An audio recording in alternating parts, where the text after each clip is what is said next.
My name is Lisa. I'm 26 years old. I have 2 kids, ages 4 and 3, who attend daycare.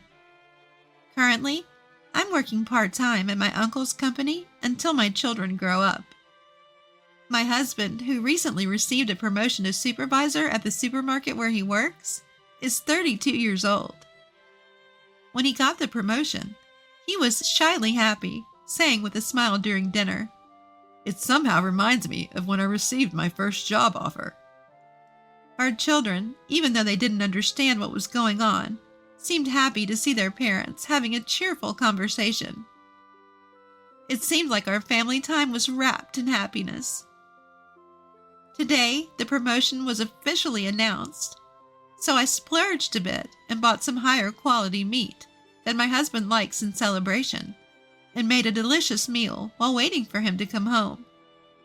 However, when he came home, his facial expression seemed different. I went to the door with our kids as usual and said, "Welcome home." But he didn't respond with his usual, "I'm home," and a smile. Our kids and I were puzzled, but I thought he might be tired, so I told him dinner was ready without making a big deal about it. While I was setting the table, my husband, who usually changes clothes and cheerfully comes straight to the dining table asking, "What's for dinner tonight?" sat at the table with a serious expression. And then, looking at the food laid out on the table, he said, "Hey, you! Is this supposed to be my celebratory meal?" I couldn't believe my ears. That's because he's never called me "you" before.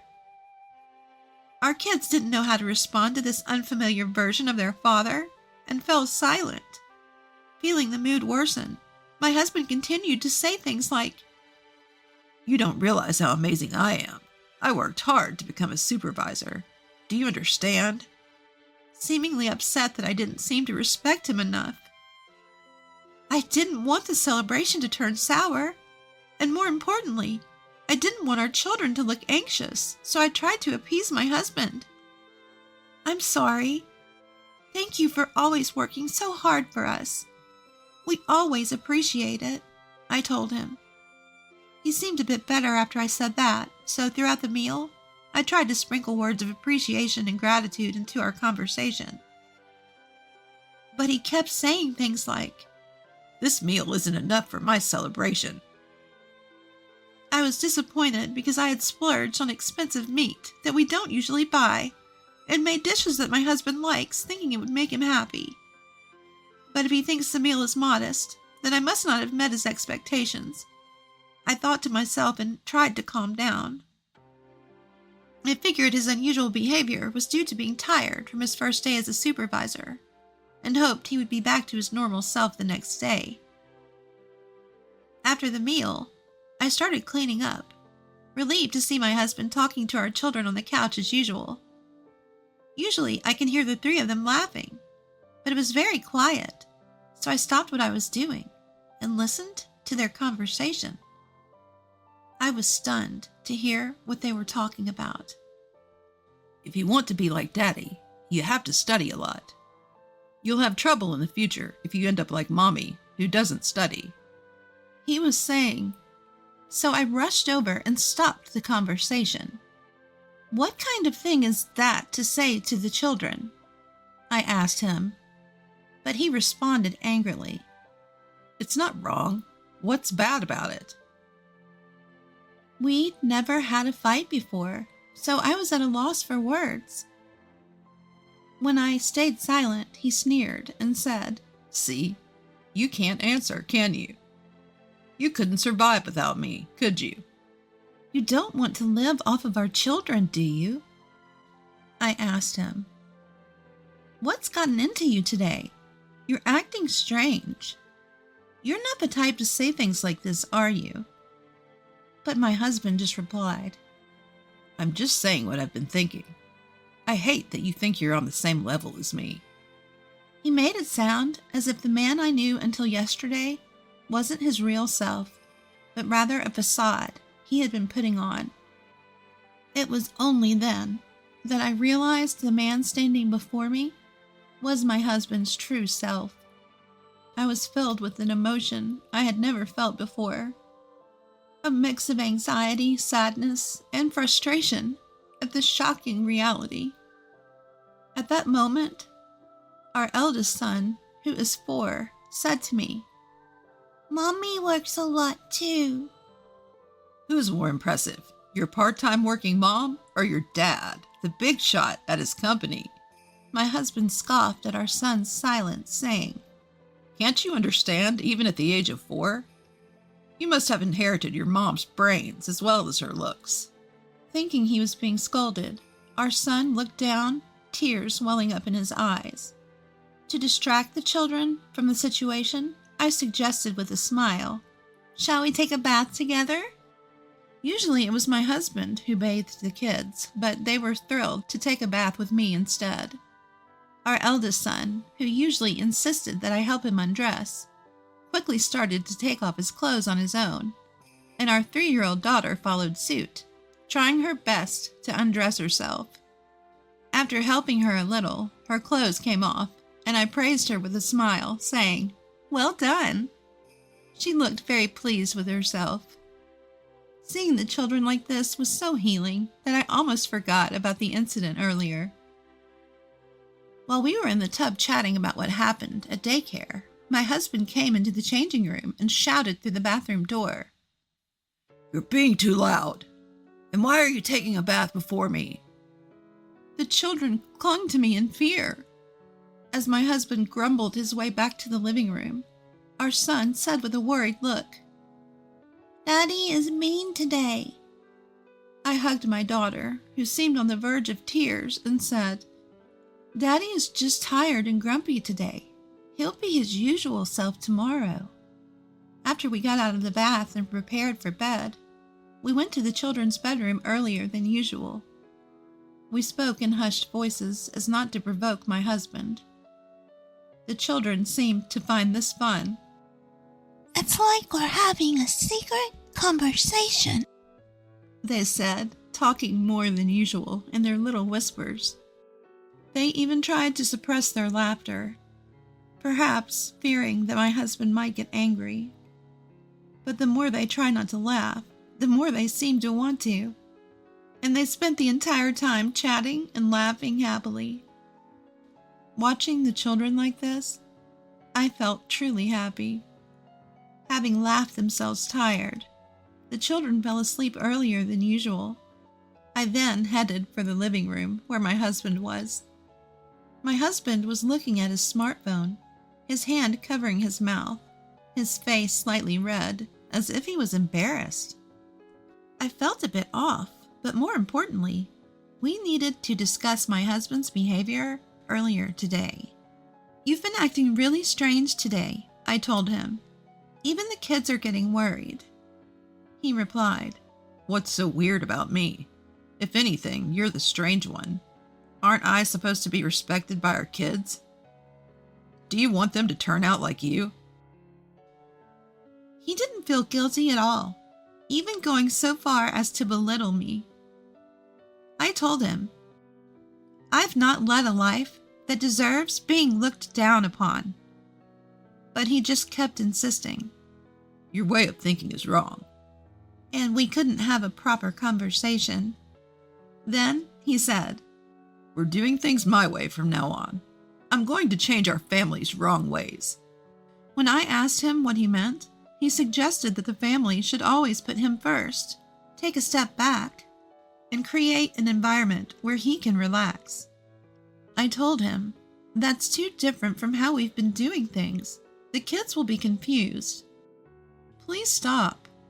But it seems like he heard about the family life of a department head he respects, and thought that my and the kids' attitudes towards him at home were wrong. It seems he got some words of encouragement from the department head when he got promoted, and had a little chat. In that conversation, the department head had said, "The reason I was able to become a department head a bit earlier than my peers is thanks to my wife." So my husband asked the department head about his wife and family. The department head's wife doesn't let him do anything, allowing him to focus solely on his work. This hasn't changed even after their child was born, and she manages all the housework and childcare perfectly. Their child, apparently, wants to be just like their father, too. Hearing this, my husband seemed to think that the reason his promotion came later than his peers was my fault. He now believes that if he makes our family like the department head's family, he can catch up with his peers and get promoted earlier. I didn't say it out loud, but I thought to myself that it wasn't my fault, but rather his work wasn't being appreciated. I felt so drained all of a sudden. As I was heading to the bedroom to sleep, my husband stopped me. The moment I got promoted, I've been admired more than ever by the part-timers and temps. As soon as I became a supervisor, my phone never stops buzzing, he said, a hint of blush on his face. Then he said, "You should be more grateful you've got such a popular guy for a husband." Misunderstanding the fact that people were lying on him means he's popular. I had my doubts about what he said, but I was too exhausted, so I just said, sure, and went to the kids' room. I got into the kids' bed and decided to sleep there. The next morning, I was disappointed to find that yesterday wasn't a dream. When our son casually said, "Good morning," to my husband, he suddenly yelled, "It's good morning, sir," to your father. Our daughter, startled and scared, burst into tears, and our son, holding back his tears, said, Good morning, sir." Seeing this, I yelled, "Don't shout at them for greeting you as they always have." But my husband yelled back at me, "Didn't you understand what I said yesterday? You should be grateful just to be with someone like me," he continued. In front of the children, our eldest son, who had been holding back his tears as he had never seen such a quarrel before, also started crying. I couldn't help but join them in crying due to a mix of anger and sadness. Seeing this, my husband exclaimed, "What a depressing start to the morning," and left for work without eating his breakfast. As I was comforting the crying children, our eldest son caressed my head and told me, "Don't cry, Mom." Wiping away my tears, I hugged the children tightly and assured them with a smile, I won't cry anymore. Then I prepared for my work and got the kids ready for daycare before heading out. When I was with the children, I could act cheerfully, but when I was alone, I felt incredibly down. I can't help but think about how to restore our family to its previous state of happiness. The company I work for is a consulting firm run by my uncle. My uncle is my mother's brother. Since he and his wife never had children, they've always doted on me since I was young, like a second set of parents. On his recommendation, I obtained the necessary certification to work as an HR consultant, and now I work at his company. After I gave birth to my children, they have allowed me to work shorter hours. While my uncle runs the consulting firm, my aunt runs a real estate agency. Our apartment is rented from her real estate company. When I arrived at work, my uncle noticed my tear-streaked face and expressed his concern. I brushed it off with a smile, saying, I just couldn't help but cry when I saw the kids off to daycare. But I think my uncle saw through me. He kindly told me, "Don't hesitate to talk to me if you need anything," while patting my head. Once again, I held back my tears and got on with my work. After finishing work at 3 p.m., I bid farewell to my colleagues who were still working and went to pick up my children from daycare. We then headed to the supermarket for groceries. The supermarket is also where my husband works. I am familiar with the staff, so I greet them as I shop. A part-time worker, who usually chats with me, congratulated me on my husband's promotion to supervisor. I responded, "Thank you. It's all thanks to all of you. Please continue to support my husband." Usually, this part-time worker would engage in some small talk, but today she approached me with a serious expression. Just as she was about to say something, my husband, who happened to be in the store, caught her attention, and she quickly returned to her duties. My husband told me, "Don't interfere with a part-timer's work. Finish your shopping and go home." I thought I might have indeed disturbed her work, so I simply replied, "All right," and started shopping, pulling along our child's hand. After finishing shopping and waiting in line for checkout, I saw my husband talking to a young female part-timer at a distance that seemed too close for just work-related conversation. I brushed it off and continued with the checkout when my daughter went over to my husband and the part-timer.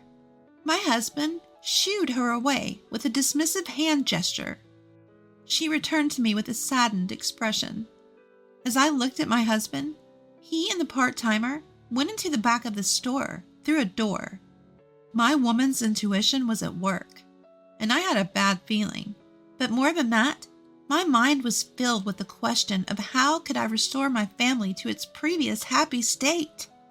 After doing the shopping, I got home, let the kids play, and pondered while preparing dinner. But no good ideas came to mind. I thought about consulting my uncle, but I decided to think more about it because it's about my own family. I told myself that there must be a way out. I had dinner ready by the usual time my husband gets home, but no matter how long I waited, he didn't come back. I thought I would just get scolded if I called him, so I waited for him to come home without calling. I ate dinner with the kids first, took a bath together, and finally, when the kids were asleep in their bedroom, my husband came home. His working hours are from 8 a.m. to 5 p.m., and the store closes at 8 p.m. I wondered if he had to work overtime, so I didn't ask anything and just reheated dinner. However, my husband said, "I don't need dinner today. I've already eaten." So I silently turned off the stove and cleaned up. When I glanced at my husband, he seemed to be exchanging messages with someone on his smartphone. He noticed my gaze and began to make excuses, even though I didn't ask, saying, "Listening to the employees' concerns is also a part of a supervisor's job." At that moment, I felt my woman's intuition was getting closer to the truth. Something's fishy, I thought. I felt like my husband was no longer the man I loved, and I was overcome with sadness. My heart ached sharply. My heart rate quickened, and I felt constricted. I can't restore my happy family by myself. As my suspicion that my husband may have a woman he likes approaches certainty, my goal of restoring a happy family seems to be drifting away. My legs started trembling, so I said goodnight to my husband and decided to sleep in the kids' bedroom again. But I couldn't sleep, and morning came. The kids remembered what happened yesterday morning and said, "Good morning," politely to their father. I saw my husband off to work after breakfast saying, "Have a good day." During the sleepless night, I was thinking about how to restore my family. To do that, I concluded that I must bring back my husband's feelings towards the family. So I decided to study cooking more and work harder on housework to win back his feelings. However, my husband started coming home late almost every day and stopped eating at home. I thought I should not provoke him now and did not discuss it with my husband. No, maybe I was scared to find out that my husband's feelings were no longer with me, and I might not want to hear harsh words from my husband. So I started to avoid conversation as much as possible. One day, when I was sleeping in the kids' bedroom as usual, I heard a conversation in the living room as if my husband was talking to someone. Even though I thought eavesdropping was bad, I quietly approached the living room door and listened to the conversation through the door. "It's okay, Mary. She won't find out. My wife is so oblivious." I realized that the woman my husband is thinking about now is Mary. "I really love you, Mary," he said. I was listening very calmly, as if I had given up on winning back my husband's feelings. I could give up my family for your sake, Mary. When these words came out of my husband's mouth, my mind went blank. I flung open the door and confronted my husband. What do you mean by giving up your family? Are you saying you'll abandon not only me, but also our children? I yelled at him. My husband quickly hung up the phone, his face slightly flustered. But the next moment, he had a defiant attitude. You'd have a hard time with 2 kids if we divorced, so just silently accept that I'm seeing her, he said. What are you talking about? There's no way I can accept that. It's not a parent's place to talk about abandoning their children. I couldn't hold back any longer, even though I was worried about waking up the kids. I couldn't stay calm, and I raised my voice to my husband. My husband, who had never seen me argue back so much, was taken aback, but he took a deep breath and shouted back at me. Who do you think you are, working part-time? If you're so bitter, stop leeching off me. Don't you dare defy me. The next moment, our eldest son went up to my husband and cried out, I hate you! Get out! My husband said to our eldest son, You guys are the ones who should leave. I stood in front of our son and said, Don't be so harsh on the kids. I thought our son would cry even more, but he was glaring at my husband with an angry face. My husband took out an envelope, likely from the government office, from his bag, and handed it to me with a smirk. Inside the envelope was a divorce paper. You guys get out. I'll give you 2 days. Be out by then. Saying that, my husband packed his things and left in the car. I hugged our eldest son and said, Thank you for standing up for Mom. To which he replied, I hate anyone who bullies Mom, and began to cry. When I went into the bedroom where our son and daughter were, our daughter jumped out of the bed, hugged me, and started trembling as she cried. I told my children, Shall we live somewhere without Daddy, just the 3 of us? Without any hesitation, the kids said, We don't want this scary place. We don't need Dad. Their decision as little kids might change someday.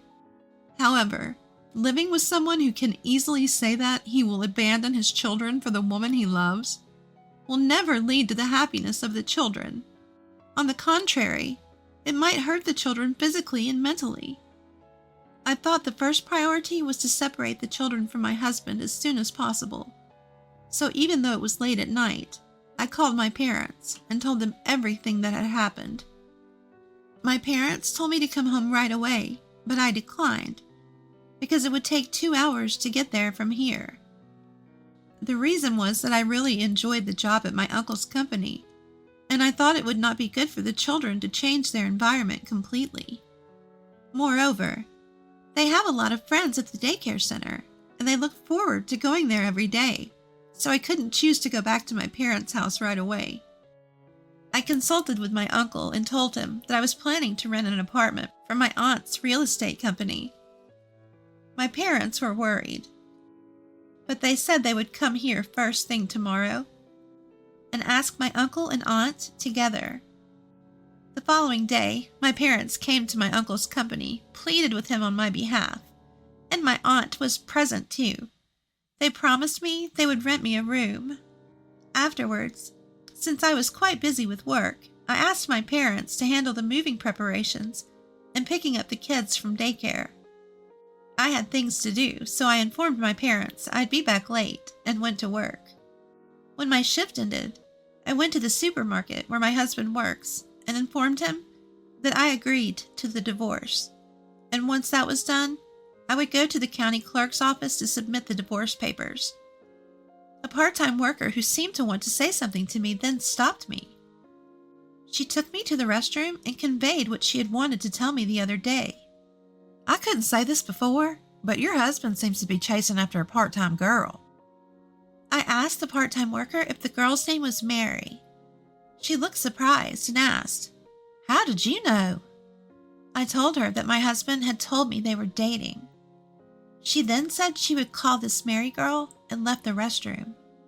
I waited for Mary with mixed feelings. Soon, Mary, a girl with a cute face, came alone. She told me that my husband had threatened her by saying, I won't cut your part-time contract if you get along with me. He also told her to exchange contact information, and she reluctantly did so, after which she started receiving messages from him at all hours. She told me that he waited for her near the employee entrance until her late shift ended every day, and asked her to go to the diner, which was troublesome for her. What was even more frightening was that on Mary's days off, he would come near her house and tell her to come out. She thought this was scary, if true, and showed me all the content of the messages as evidence. I understood that what Mary was saying was true, and I told her that I had heard from my husband that he was dating Mary, and that wasn't the cause, but I would be submitting the divorce papers afterwards. Mary said she wished she had told me about this sooner, but I told her not to worry about it, as this divorce was inevitable. For some reason, we hit it off and exchanged contact information, and then left the restroom. I looked around the store for my husband. However, I couldn't find him, so I went around to the employee entrance and decided to have him called from the office. My husband approached me with a grin and said to me, So you've come to your senses. You can't support 2 kids on a part-timer's salary. With no sympathy left for my husband, I coldly retorted, I can't do it anymore. Let's get a divorce. He looked surprised and asked, Are you sure? How are you going to raise the kids on your own? I replied, You do know I work as a social worker, right? I work part-time with reduced hours, but my income is higher than yours, so don't worry. He seemed surprised. Then I said, I'm going to submit the divorce papers. Goodbye, and headed to the county clerk's office. After submitting the divorce papers, I felt a strange sense of relief, and I couldn't wait to see my children. As I was walking home, I heard a voice from behind me saying, Oh, Lisa! I turned around to see the department head's wife waving and approaching me. You seem cheerful. Something good happened? She asked. Well, it's a bit of a long story, I started, and she kindly suggested we go to a cafe to talk. I was hoping to see my children, but I also thought it best to inform her of my divorce, so we went to the cafe together. I told my parents, I'll be late. I have some things to discuss with the department head's wife before settling down at the cafe. I also informed her about my divorce and the reasons behind it. She seemed surprised to hear this. Oh, it sounds like you've only heard a beautified version of the story, she said. According to her, the department head is quite helpless outside of work. He's clumsy to the point that even when he tries to help with housework, it ends up creating more work for her. For instance, he would break dishes while washing them because his hands would slip with the soap. He would hang the laundry without straightening the wrinkles, and he almost caused a fire by overheating the pan while cooking. So she told him, just focus on your work. Every time you do something, it just adds to my workload. The reality was that the department head wanted to help with the chores, but she had forbidden him from doing so. When I asked if their child admired the department head because he became a manager at a young age and was therefore respected, she said, That must be it. He doesn't have to do anything at home. My husband is a complete goof outside of work. That's what makes him adorable. She smiled happily as she said this. I realized then that the department head wasn't a tyrant at home, but rather a cute husband who was led by the nose by his wife. They seemed like a pleasant family. I also discussed my concerns about what Mary was going through with my husband. I spoke to the department head's wife about Mary without her permission, considering Mary's safety. I knew her father was an executive at the supermarket where my husband worked. I was certain that her husband, who was eager for promotion, would succumb to pressure from above. The department head's wife said that if this was true, it would be a violation of company policy and needed to be investigated, so we ended the conversation there. Before we parted, she said to me, "You and your children have the right to happiness. If anything happens, let me know." And we exchanged contact information. When I hurried home, the house was already empty. "We've finished preparing for the move. Let's go to our new house," he said, and we got into the car and headed to our new house. My aunt's employees had helped, and my mother had decided where to place the furniture, so we were ready to start our new life right away. What surprised me more was the size of the living room and the number of rooms. Each of our children now had their own room. There was also a room for my parents to stay when they visited. I thanked my aunt and uncle for renting us this place at such a low rent. "You really don't need to pay any rent," my aunt said, but I was grateful even for the reduced rent. That night, we celebrated the divorce and the move with those who had helped us. 3 days later, I got a nasty call from my ex-husband, which I, of course, ignored. I only read the one message he sent on WhatsApp, but I didn't respond. He was surprised to find that all the furniture was gone and only his belongings were left in the room, and demanded the furniture back. Most of the furniture was something I bought when I was single, so I just overlooked it. 3 days later, I got a call from the department head's wife as well. She told me that the department head had given my ex-husband a stern talking to. Apparently, he was left in a state of shock, his face pale, after being told to live in regret for the rest of his life because there was no turning back. After that, Mary and her parents went to the headquarters compliance department, explained what had been done to her by my ex-husband with evidence from their WhatsApp messages, and submitted call recordings as new evidence. It seemed that this was suggested by the department head's wife to Mary. When my ex-husband found out that the damage report had been reported to the headquarters, he said, "I'm not stalking her. We're dating." However, he was told by the folks at the headquarters that "Having a romantic relationship with a part-time employee while you have a wife is also a violation of compliance." he was shocked into silence. Then, the headquarters representative showed the evidence submitted by Mary, and upon realizing that he had really been causing trouble, that there had been no relationship, and that it was all a misunderstanding, my ex-husband broke down in tears. In the end, it seems he was given a notice of dismissal from the company and was set to be transferred as a regular employee to the branch in Alaska. After that, it seems my ex-husband went to report our divorce and demotion to his in-laws. The in-laws were angry about the cause of the divorce and the fact that they would never see their grandchildren again, and they kicked him out of the house. I received an apology and report from my in-laws about this.